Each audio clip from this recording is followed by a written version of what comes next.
मैं धर्मपुर विधानसभा में हूं और यहाँ पर लोग इतने गुस्से में हैं।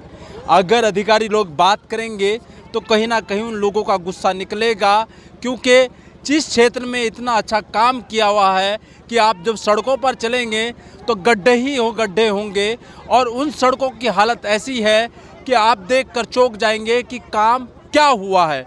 साहब, सब लोग आप भी बीजेपी में रहे हैं और ये लोग भी ज़्यादातर बीजेपी में ही वोट देने वाले लोग हैं और बीजेपी के ही लोग हैं। तो इस धर्मपुर विधानसभा में इधर जो कारगिल क्षेत्र है, पूरा तमाम जो क्षेत्र है, यहाँ पर सड़कों की हालत, नालियों की हालत आप विरोध जता रहे हैं। बीजेपी केंद्र में है, राज्य में है और आपके जो मेयर हैं वो भी बीजेपी के हैं, लेकिन ऐसी हालत क्यों है तमाम बीजेपी के लोग होने के बावजूद भी? देखिए भाई साहब, हमारा चिंता का विषय यही है।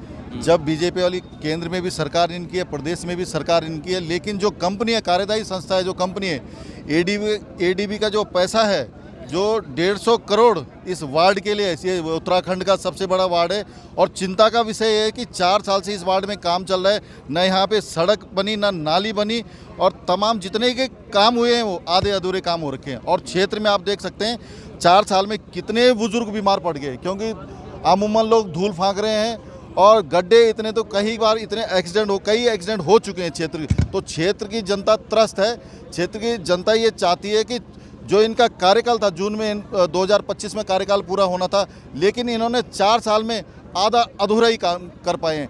अब ये काम कब तक चलेगा, ये हम यहाँ पर पूछने आए हैं। हम यहाँ पर इनसे, बहन हमारी रुचि रावत है, इनके नेतृत्व में पूरा जो ये जनमानस, ये मातृशक्ति आ रखी है, इनको ये पूछने आ रखी है कि हमारे सड़क और नाली का काम कब पूरा होगा। अच्छा सर, आप जो बीजेपी के नेता हैं उनकी कमियां नहीं बता रहे हैं आप, क्या उनकी जिम्मेदारी नहीं बनती है सब सवाल करने की अपने अधिकारियों से? देखिए, जो यहाँ के बच क्यों रहे हैं? क्योंकि आप बीजेपी में रहे इसलिए बच रहे हैं? नहीं, मेरा ये मानना है कि जो यहाँ के जनप्रतिनिधि, चाहे विधायक हैं, उन्होंने 2-3 बार शायद ये जो हमारे रुचि रावत जी और हमारे बहन रुचि रावत और इनके हस्बैंड भी 2-3 बार गए हैं वहाँ पे। जब ये उनकी नहीं सुन रही है कंपनी, उनका ये कहना है कि हमने बोल दिया, लेकिन मुझे लग रहा है ये सब कमीशन खोरी का खेल है। जनप्रतिनिधि को कमीशन पहुंच रही है इसलिए वो चुप है, लेकिन क्या हमने इसलिए वोट दिया था, जिता के इसलिए भेजा था कि आप यहाँ क्षेत्र की जनता त्रस्त है और आप क्षेत्र में आ ही नहीं रहे हैं। ये किसने देखने आना था? ये जनप्रतिनिधि का क्षेत्र है, उन्होंने आना चाहिए था। क्षेत्र की जनता त्रस्त है तो उनको देखना चाहिए था ये। लेकिन आप आरोप लगा रहे हैं कहीं ना कहीं कमीशन खोरी का, कल को ऐसा ना हो बीजेपी कहीं ना कहीं आपको घेर ले। नहीं, मेरा भाई साहब, हम सच बोलने वाले लोग हैं। हम जनता के साथ तब भी खड़े थे, जनता के साथ अभी भी खड़े हैं। जिस प्रकार आप हमारे निर्दलीय पार्षद हैं, या ये जो यहाँ पे जो 2-3 लोग और भी लड़े थे, वो लोग भी साथ हैं। देखो, क्षेत्र के मुद्दे को लेकर हमारे वसीम भाई साथ हैं, इनकी धर्मपत्नी यहाँ से चुनाव लड़ी, अनीता बहन हमारे साथ हैं, ये कांग्रेस से चुनाव लड़ी। लेकिन जब ये क्षेत्र का मुद्दा है तो सब लोग एक साथ खड़े हैं। तो हमें एकजुट होना है, ना हिंदू, ना मुस्लिम, ना सिख, ईसाई, सब आपस में सब भाई भाई।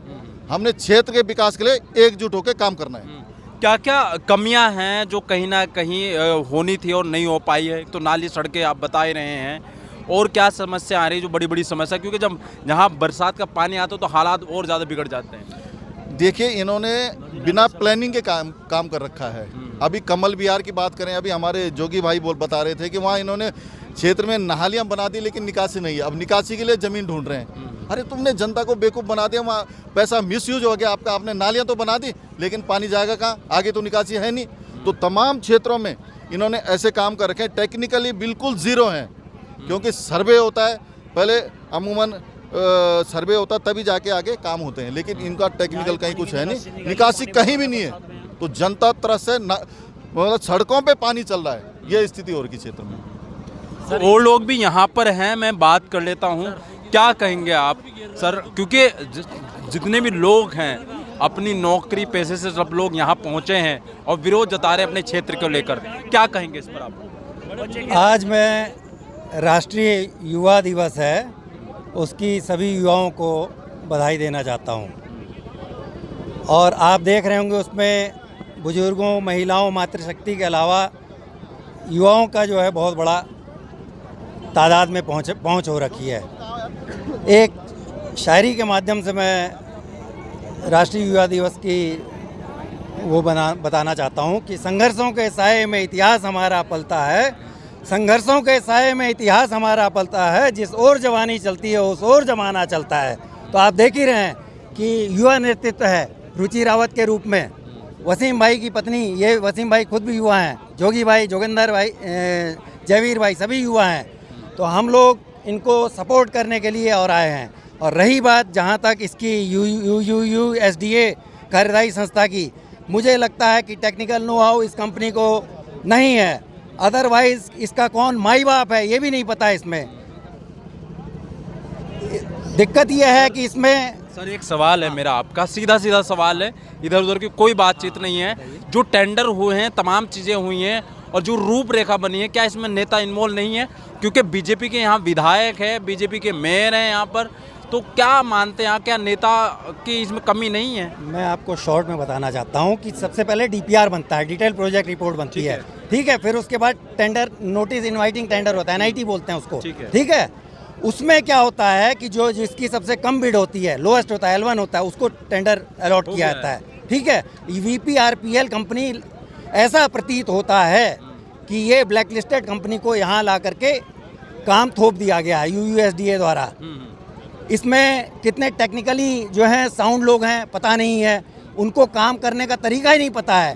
सीवर लाइन का काम हो रहा है, हो क्या रहा है कि मकान हो गए नीचे और रोड हो गई ऊपर, नालियाँ नहीं बनाई गई हैं, नालियाँ बनी हैं तो चौक हैं, उनका आउटलेट कैसा है वो भी नहीं पता है उनको। तो टेक्निकल नो हाउ की कमी है। और दूसरी बात, मैं एक शायर, हाँ निकासी का तो अभाव है ही है। और इसमें एक शायरी में मैं आपको बंजारावाला वार्ड की हकीकत बयां करना चाहता हूँ कि तुम्हारी फाइलों में बंजारावाला वार्ड का मौसम गुलाबी है, मगर ये दावा खोखला है, ये दावा किताबी है। और बर्बाद गुलिस्तां करने को बस एक ही उल्लू काफ़ी था, हर शाख पे गुल्लू बैठे हैं, अंजाम गुलिस्तां क्या होगा। बस इतना ही कहना भाई जी, आप थोड़ा नमस्कार, मेरा नाम दीपक उग्रेती है, मैं बंजारावाला द्वारिका इनक्लेव से हूँ। मैंने 4 साल पहले यहाँ पे अपना मकान ख़रीदा था और यही देख के ख़रीदा था कि मेरी जो रोड है वो 30 फीट की रोड थी और बहुत अच्छा कंडीशन में थी। बट 2022 से यहाँ पर खुदाई का काम चला है। ये जितनी भी भीड़ इकट्ठी हुई है वो सिर्फ इसलिए इकट्ठी हुई है कि प्लानिंग के साथ काम नहीं है। नालियाँ बनती है तो नाली वाला डाल देता है, रोड वाला बनाएगा। चैम्बर बनना है तो वो डाल देता है, नाली वाला बनाएगा। चैम्बर क्यों नहीं बना कि नाली नहीं बनी, नाली क्यों नहीं बनी क्योंकि रोड नहीं बनी। तो ये इस तरह से घुमा रहे हैं। 2 नवंबर से मैंने अपनी रोड पे, मैं अंतर्राष्ट्रीय मानवाधिकार से प्रदेश सचिव हूँ यहाँ पर, मैंने 2 नवंबर से अपनी रोड का काम चालू कराया था। इन्होंने मेरी रोड बनाने के लिए, सिर्फ एक सिंगल रोड बनाने के लिए 7 बार उस पर काम करवाया है।